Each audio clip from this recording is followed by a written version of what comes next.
part one of this series, we talked about how the occult uses symbols to represent spiritual ideas, egregores, and we looked in particular at the symbol of the phoenix. They say a picture is worth 1,000 words. In fact, it's been proven that our brains process visual signs much faster than textual information. So symbols have much more power than words to create a perception. Is it any wonder that the occult's language is symbols? Could this be why God forbid man from creating any graven image?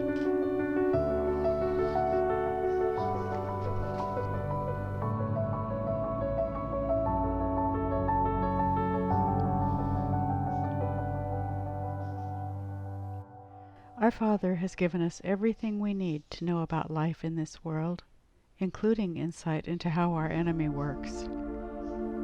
In his letter to the Ephesians, the Apostle Paul wrote, "You were dead in the trespasses and sins in which you once walked, following the course of this world, following the prince of the power of the air, the spirit that is now at work in the sons of disobedience, among whom we all once lived in the passions of our flesh, carrying out the desires of the body and the mind, and were by nature children of wrath, like the rest of mankind." Ephesians 2, 1-3. In Strong's Concordance, the word course in Greek is aion, which is also translated as age. The word power, exousia, translated as force, superhuman, delegated influence. And the word air is to breathe unconsciously, signifying the ruler of the powers in the air, i.e. the devil, the prince of the demons that fill the realm of the air. The course of this world, then, can be understood as the zeitgeist, egregore, or spirit of the times, the supernatural force that delegates influence on life in this realm. The God of this world accomplishes this by steering perceptions. The power of symbols to create perceptions is well known in the business world and is used in branding. Marketing experts know that to create support for a product, they first need to create a buzz, a desired shift in perception. The battleground is truly the mind, which is why we're exhorted to take every thought captive to the obedience of Christ. Let's consider science in light of this, but first, let's establish some definitions. True science is the observation of the creation and use of the scientific method to work out theories about how things work.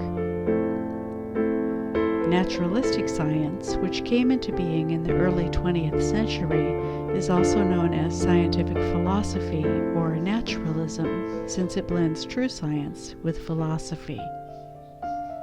Naturalistic science is based on the theory of evolution and presupposes that empirical reality is all that exists.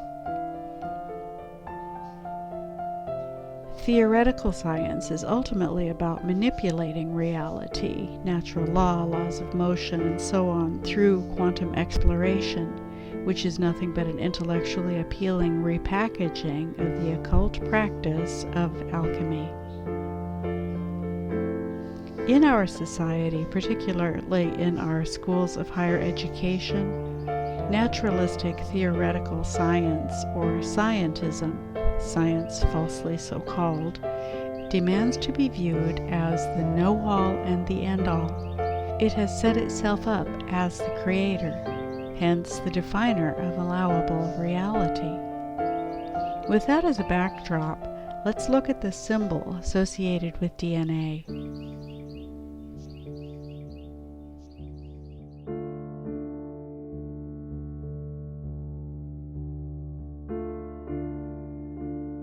We've seen this image so often associated with DNA that when we hear DNA, some version of it comes to mind, But this symbol is far from being unique to modern science. In fact, the double helix is clearly recognizable as the two intertwined serpents in the Tree of Kabbalah, which also appear on the caduceus, the staff carried by Hermes Trismegistus in ancient Greek mythology.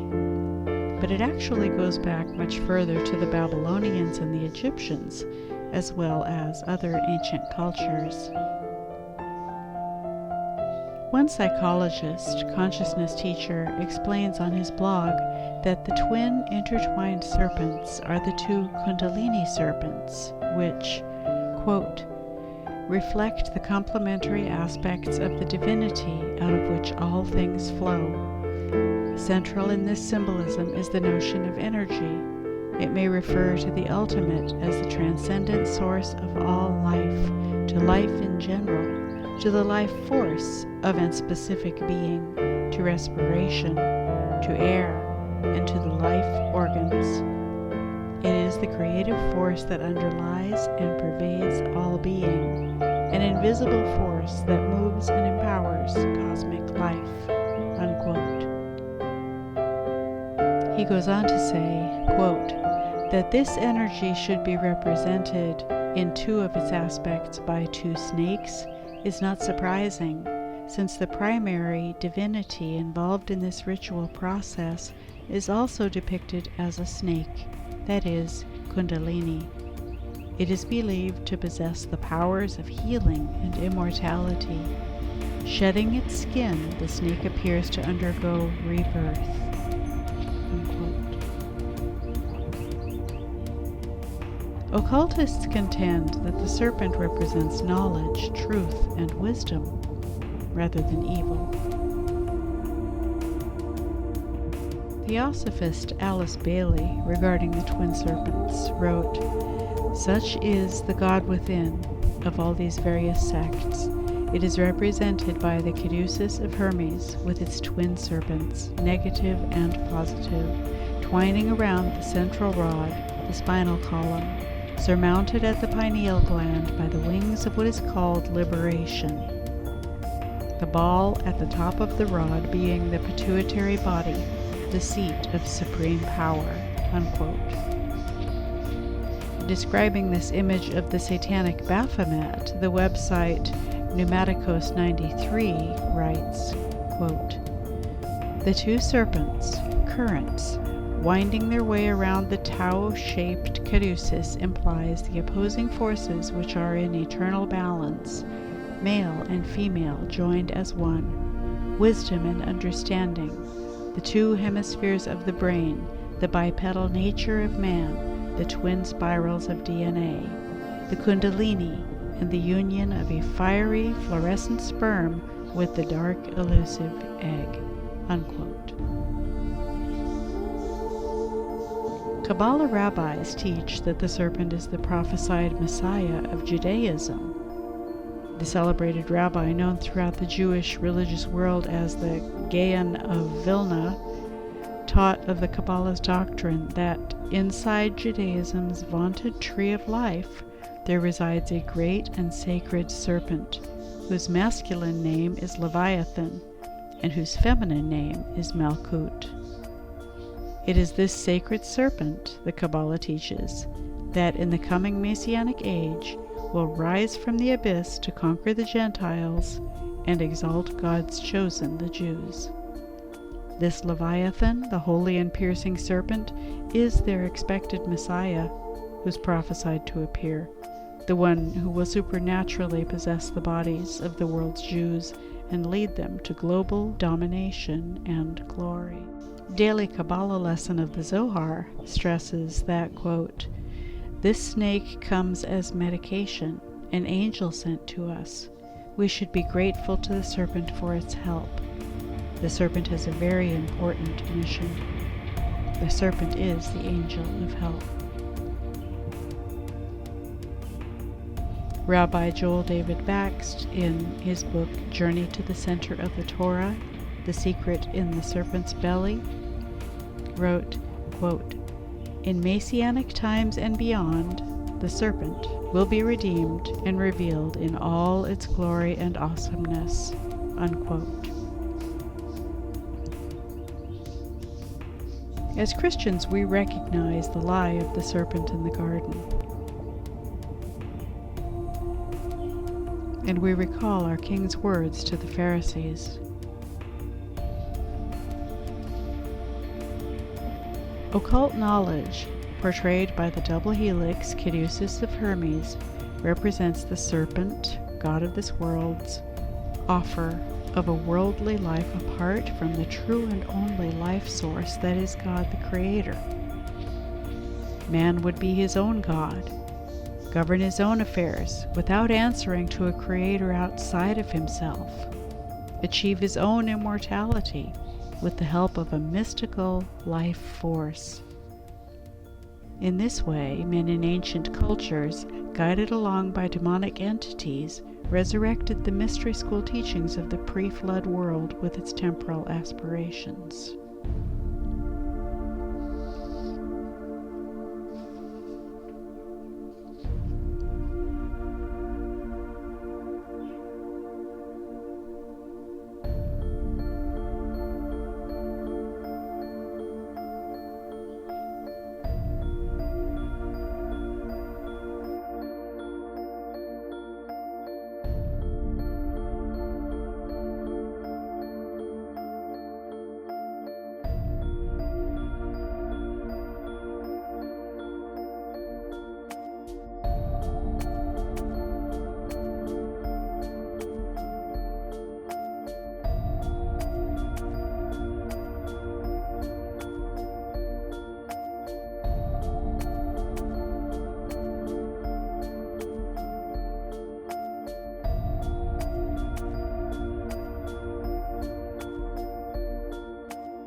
Our society sees itself as technologically and intellectually advanced, enlightened. But if we were somehow able to travel into the future and examine the ruins of the 2021 world, we would uncover the same symbols that have been found in civilizations since the earliest times.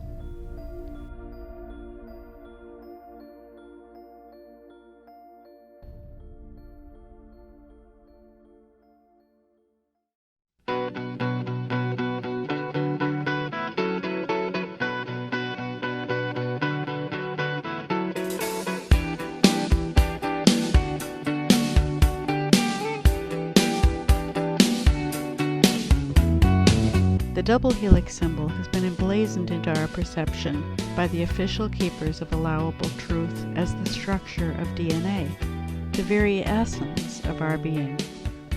Many who've recognized the double helix in the carvings of ancient civilizations have wondered if the ancients knew about DNA, rather than dare to question the claims of science. How do scientists know what DNA looks like? We'll get into that in part 3. Stay watchful.